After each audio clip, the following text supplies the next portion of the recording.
How would you generate income for you, for your family? How would you pay the mortgage? How would you keep the lights on? If you don't have some other ancillary way of generating income outside of job, outside of buying real estate where you've got all this tail, that's a big challenge.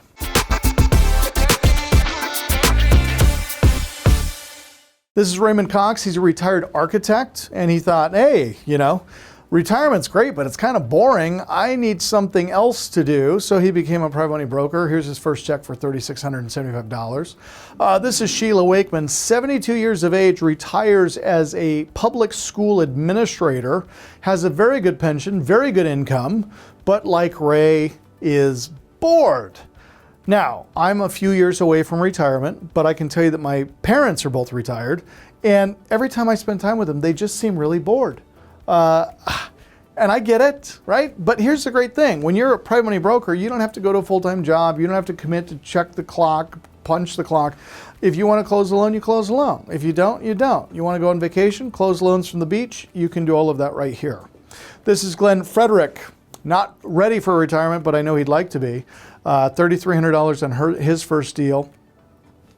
This is Bob Rogers. His first deal, $3,510.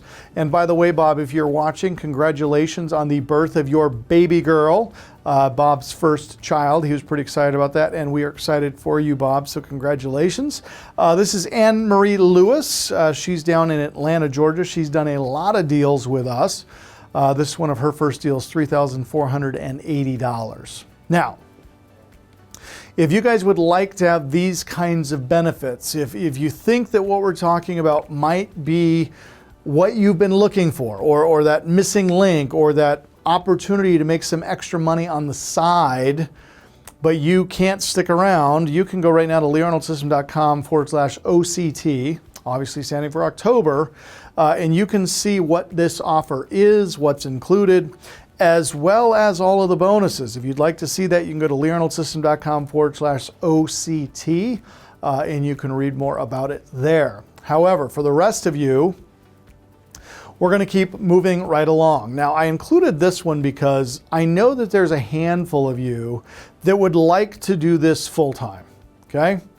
Now, what I did is I went to my accounting department and I said, hey, can you just give me a snapshot of a month of what's normal, okay? And this is what they sent me. Now, this is one bank statement.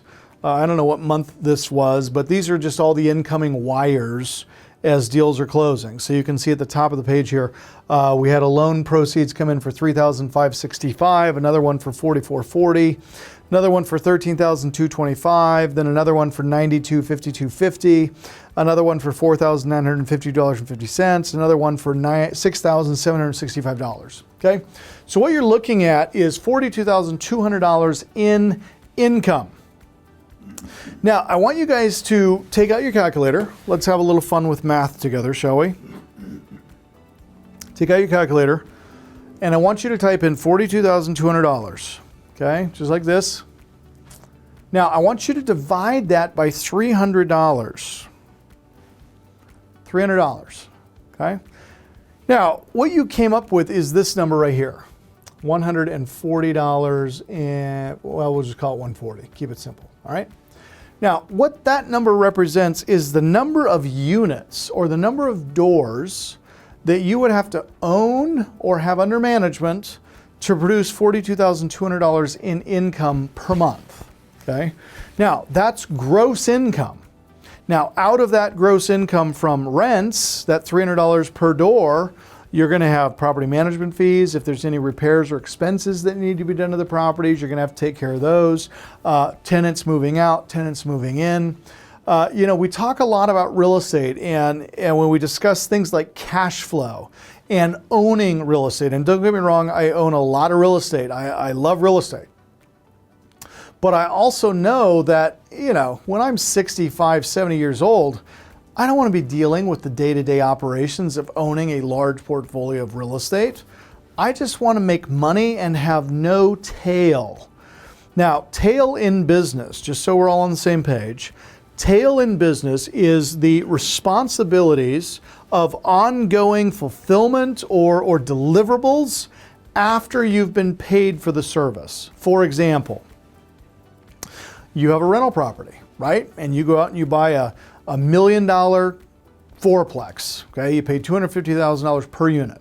So now you've got this fourplex, and every month you have to collect the rents, you have to pay the taxes, you have to pay the property insurance. If there are any damages, you have to take care of those. If the tenant moves out, you gotta clean the unit, get it ready for a new tenant. Then you have to advertise, market for a new tenant. If the tenant stops paying you, you have to now call them. If they don't pay you, you've got to force the eviction. You got to deal with attorneys. You got to go to court. This could take 60 to 90 days. And all of these things, as a result of buying the building, is what we call tail. So to make the income, we got to manage this tail. The thing I love about the business we're talking about here, this business of private money brokering, this $42,200 has no tail. I didn't buy these properties. I didn't take down these assets. I didn't sign on the dotted line for these monthly payments or for these loans. All I did was simply arrange the loan for the person who was buying the fourplex. They're the one dealing with and managing the tail, which means that $42,200 in income to me, all income to me. Now, tail, did I spend some money on Craigslist to paste a $5 ad somewhere? Did I hire a VA to help me do some marketing? Maybe.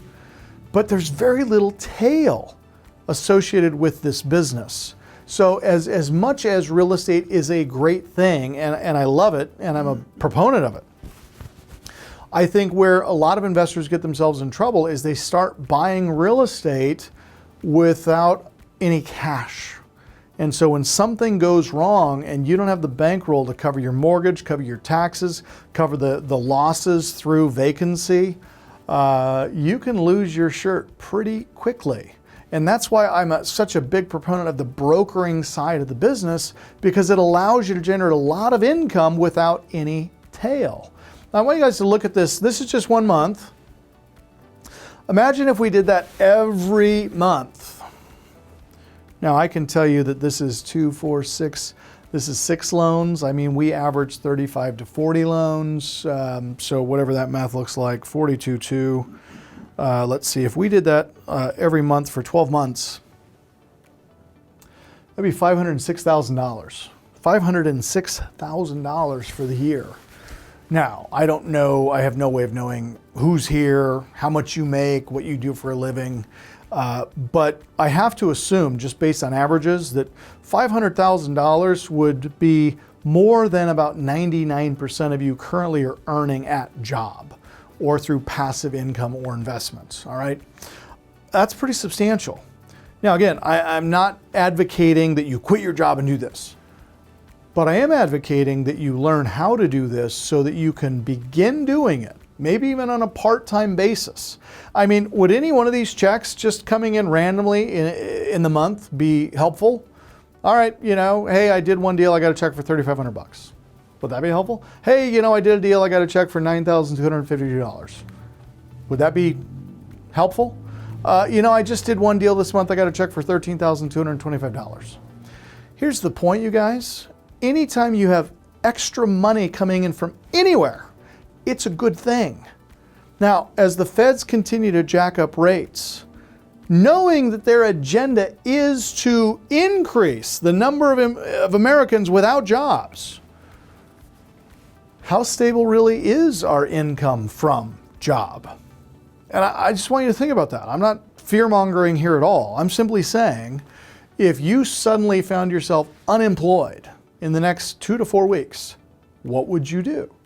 How would you generate income for you, for your family? How would you pay the mortgage? How would you keep the lights on?